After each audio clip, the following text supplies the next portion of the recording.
আমার এরকম আমার যে কোনো বলে একটা ব্যাটে বল লাগে এটাই হবে যে আউট না হলেই হয়। আমি অনেক কনফিডেন্ট। আমি আসলে ভালো লাগে আমার এই টাইপের কাজ এগুলোতে ছোটবেলা থেকে আমি অনেক চঞ্চল, খেলাধুলার সাথে পছন্দ করি। তো হোপফুলি যে এবার আমাদের প্রস্তুতির জায়গা আমরা সবাই চেষ্টা করছি, যেহেতু আমরা আসলে খেলাধুলার মানুষ না, আমরা আসলে যে জায়গা থেকে কাজ করার জায়গা। তো এটা আমাদের সব থেকে বড় যেটা আমার মনে হয়েছে যে একসাথে আমরা অনেকগুলো মানুষ আছি একটা। তো এটা মজার বিষয় যে আমরা সবাই একসাথে খেলতে পারবো, এটা সবাই একসাথে মাঠে খেলবো।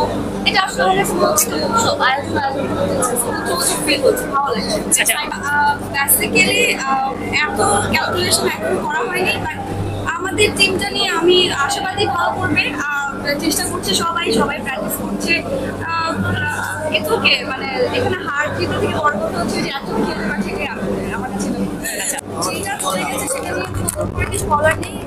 আমি পারি তো এবার যারা আয়োজকরা চেষ্টা করছি করেছে গত খেলাতে, এবার যদি না হয় হোপফুলি ভালো একটা ম্যাচ হবে। এবং এটা আসলে আমাদের জন্য বিশাল আনন্দের, এটাকে এনজয় করবো এবং এটাকে প্রপারলি শেষ করবো, এটাই আমার উদ্দেশ্য।